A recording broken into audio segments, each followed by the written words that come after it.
Muchas gracias. Realmente es un gran honor y poder compartir las experiencias de mis colegas a nivel de Iberoamérica.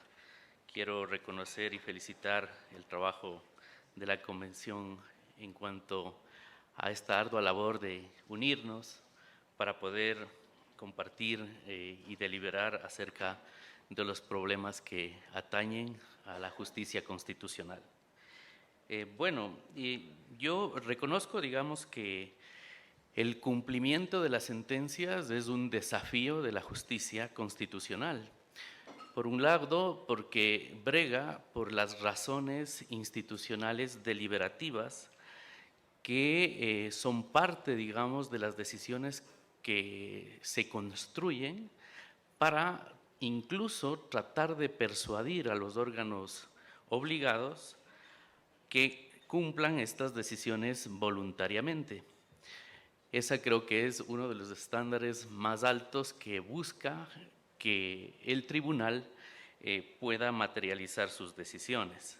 Sin embargo, no ocurre de esa manera, sobre todo cuando las decisiones tienen medidas de reparación integral que buscan transformar ciertas prácticas que podrían ser sistemáticas o que podrían imponer barreras al ejercicio de los derechos por temas de transformación de tipo cultural o institucional. Este dilema y estos problemas forman parte incluso del prontuario de incumplimiento que tiene el Sistema Interamericano de Derechos Humanos, en donde es claramente evidente que las medidas de restitución que tienen medidas de inmediato cumplimiento, así como las de reparación económica, se cumplen casi en toda la región en un 70%. Pero las medidas que buscan investigar y sancionar a quienes hayan cometido actos u omisiones que vulneraron gravemente los derechos humanos, estas no se cumplen y se cambian los datos, no se cumplen casi en el 70% a nivel regional. Y por lo tanto, a partir de 2015, el Sistema Interamericano pues, creó una oficina de seguimiento de sentencias a nivel regional, buscando mecanismos para lograr su cumplimiento. La realidad descrita en el caso de Ecuador también enfrenta este tipo de dificultades, ¿no? Los jueces ya estamos muy conscientes de que llegar a la decisión no lo es todo, ¿no? Y por lo tanto, nosotros tenemos ya, en el caso de definir a una sentencia como parte del derecho procesal constitucional, que el mecanismo de concreción de la Constitución es cualquier proceso constitucional en la dimensión y las competencias que esta Constitución haya otorgado. En nuestro caso está un conjunto de derechos que tiene 7 categorías, cuyo desafío constitucional supone que también las competencias del tribunal están distribuidas en función de esa capacidad que otorga la Constitución. Por un lado, aquellas que se refieren al control constitucional y por otro lado, aquellas que se refieren a la protección de los derechos. Creo que es importante dejar claro cuál es el efecto del incumplimiento. Por un lado, podemos decir que para que se haga cumplir podemos utilizar la fuerza devenida del desacato o la razón persuadida por el diálogo y el seguimiento en la ejecución como han hecho otros tribunales, con audiencias de seguimiento involucrando a las víctimas, a las instituciones y retomando el tribunal su papel para lograr el cumplimiento de las sentencias. Entonces, tenemos nosotros esos mecanismos, digamos, a partir de la experiencia de los tribunales como para lograr la materialización de las sentencias. Pero el incumplimiento afecta al ejercicio de los derechos de las víctimas cuyos derechos ya fueron reconocidos. Debilita las garantías jurisdiccionales y los mecanismos de control de la propia Constitución. y también afecta a la institucionalidad de las Cortes y Tribunales Constitucionales. Teniendo en cuenta aquello, creo que es un tema fundamental que las Cortes se preocupen por el cumplimiento de sus sentencias, más aún aquellas sentencias que construyen decisiones robustas sobre el ejercicio de derechos como los derechos económicos, sociales y culturales y que buscan remover obstáculos discriminatorios o de otra índole para que se puedan concretar en la práctica. También debemos reconocer que frente a ese flagelo en modelos institucionales débiles con graves problemas para el ejercicio de derechos en materia institucional, los mecanismos de ejecución de carácter judicial son insuficientes.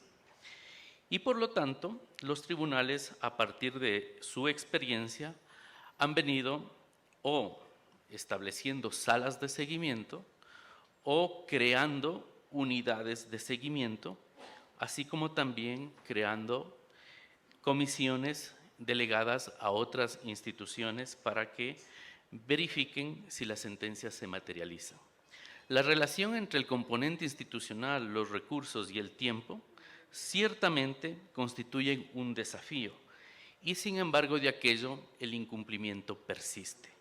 Existen problemas también relacionados con el orden sociocultural, ¿no? En el caso de América Latina es tal vez muy conocido, en el caso de Ecuador, por ejemplo, la frase se acata pero no se cumple o cumplo si me conviene, como lo recoge en el texto de César Rodríguez Garavito, cómo podemos hacer un sistema judicial, un sistema de Estado de Derecho que funcione si tenemos parte del escenario de la cultura también esta relación que es constante y que se aplica también al incumplimiento de sentencias que, por otro lado, también obligan a instituciones públicas que en muchos de los problemas que se puede tratar, como en los casos de desigualdad estructural que podrían suponer incluso el desarrollo de políticas públicas, podrían suponer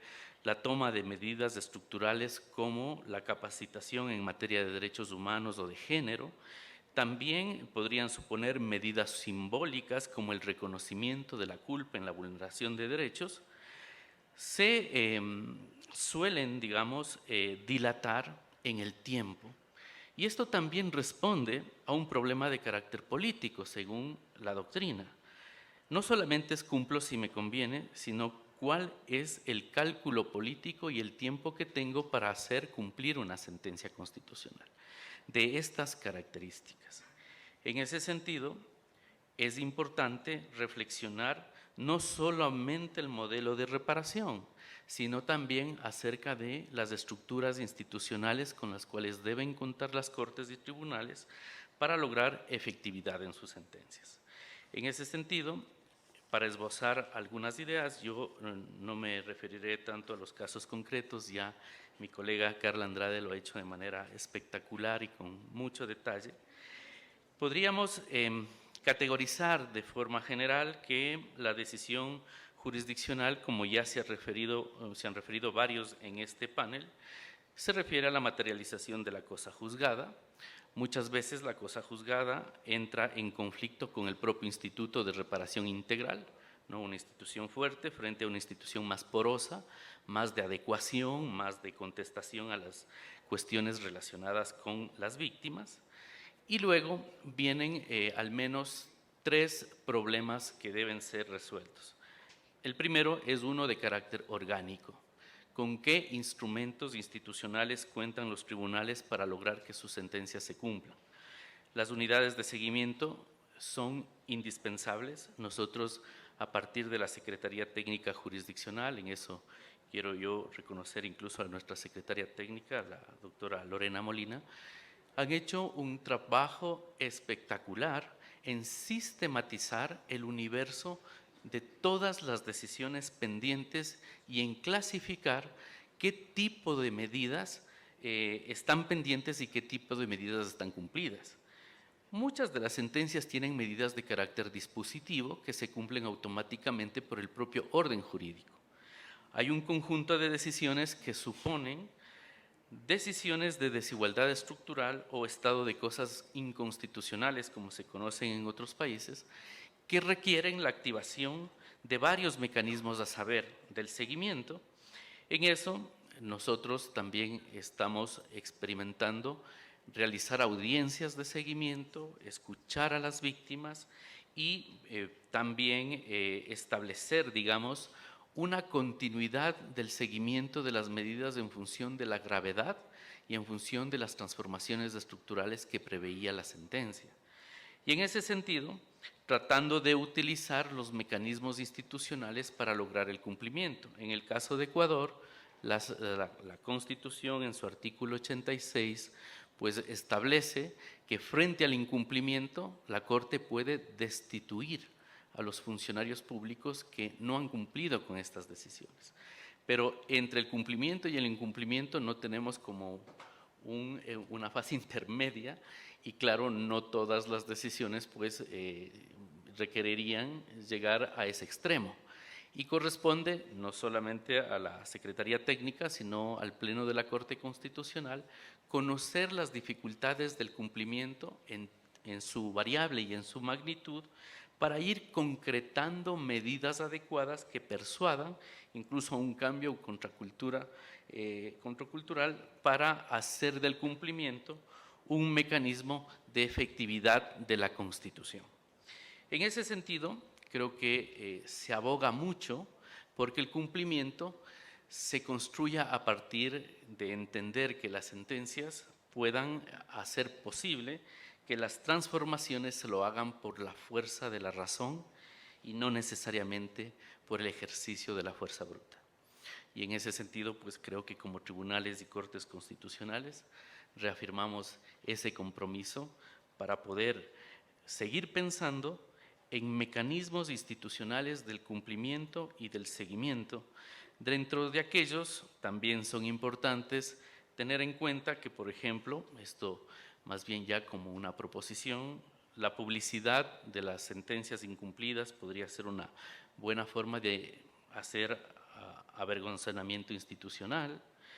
También se han hecho investigaciones muy interesantes de comprometer a las instituciones públicas a mecanismos automáticos de cumplimiento mediante una especie de como contrato inteligente con el seguimiento automático y otras modalidades que también podrían involucrar hasta la inteligencia artificial, parte de la ejecución de estas sentencias. En ese sentido, pues, este es la charla que yo les venía a ofrecer y quiero agradecerles por haberme escuchado. Muchas gracias.